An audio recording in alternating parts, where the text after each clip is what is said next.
सबसे बड़ी फिर निकालेंगे हम सबसे छोटी संख्या। ठीक है, हम हमें दे देगा 6 सम संख्याओं का औसत। कितना दे देगा हमें? 6 सम संख्याओं का औसत। इसमें बहुत सिंपल ये परीक्षा में आता है। इसमें पूछता है सबसे बड़ी तथा सबसे छोटी संख्या का औसत क्या कीजिए। इसी में मैं आपको बता दूंगा सबसे बड़ी और सबसे छोटी संख्या का औसत कैसे निकलता है। इसी में मैं आपको 2 क्वेश्चन बताऊंगा। चलते निकालते हैं। पहले आप क्या लिखना, जितनी भी संख्या दे रखी है वो लाइन लगा लिख लेना। 1 2 3 4 5 6। कितनी हमें संख्या दे रखी है? 6 सम संख्याओं का औसत कितना दे रखा है? 25। तो इसमें क्या करना है, अगर 6 हो 8 हो 10 हो 12 हो कितनी भी हो, बहुत सिंपल तरीके से मैं आपको बताऊंगा।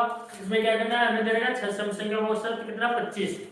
ठीक है, इसमें क्या करना है, फिर आप देखना इनमें से बीच की संख्या कौन सी है। 6 में बीच की संख्या, बीच की देखना। अगर बीच की ना तो फिर बीच में लगा देना। बीच की संख्या देखिए 1 2 3। ठीक है, 1 2 3 नहीं है बीच की संख्या, फिर ये मानेंगे हम बीच। कहां पर मानेंगे? ये तो यहाँ पे लिखिए आप 25। फिर क्या ये देखिए, ये थी 6 सम संख्या। यहाँ पे कर्मिक, यहाँ पे कर्मिक ना लिख लेना। ठीक है, सॉरी मैं लिखना भूल गया। कर्मिक, ये थी 6 कर्मिक। ये थी 6 कर्मिक सम संख्याओं का औसत 25 है। हमें कर्मिक बदलना लगातार 6 संख्या दे दिए लगातार, मतलब सम संख्या होनी चाहिए। सम संख्या वो होती है जिसमें कौन सी होती है सम संख्या? सब देख लेना, अभी 6ठी क्लास में आएगा। सम संख्या वो होती है जिसमें 2 का पूरा पूरा भाग जाए, 3 का नहीं, ओनली 2 का। जैसे 2 4 6 8 10 12 14 16 18 20 22 24 26 28 30 32। यह क्या होती है? सम संख्या होती है। क्या होती है? सम संख्या, जिसमें 2 का पूरा पूरा भाग जाए। तो कौन सी में है? 5वीं में, 6ठी में आएगा।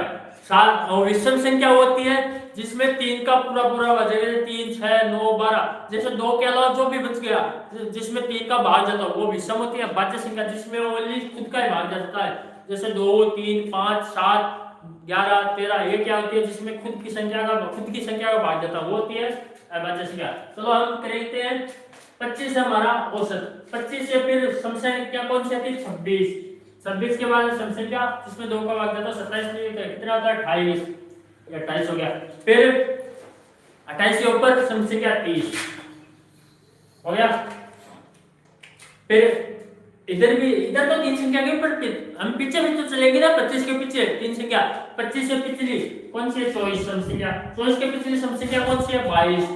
22 से पिछली सम संख्या कौन सी है? 20। अब आप देखिए इनमें सबसे बड़ी संख्या कौन सी है? 20 22 24 26 28 और 30। सबसे बड़ी कौन सी आप बताइए? 30 है। कौन सी है?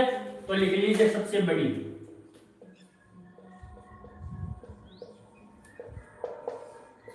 कौन सी है? 30। और सबसे छोटी कौन सी है? सबसे छोटी 20। तो आप देखिए सबसे बड़ी संख्या कौन सी है? 30। तो सबसे छोटी संख्या कौन सी है? 20। अब पूछा क्या है? तो उनमें सबसे बड़ी और सबसे छोटी संख्या का अंतर मतलब घटाना। तो सबसे बड़ी में से छोटी घटा दीजिए, बड़ी माइनस छोटी। तो 30 माइनस 20 कितना बचा? 10। सबसे बड़ी में से सबसे छोटे घटा दीजिए, जो जितना भी अंतर आता है वो बचेगा कितना? 10। ठीक है, कीजिए आप इसको नोट इन कर लीजिए।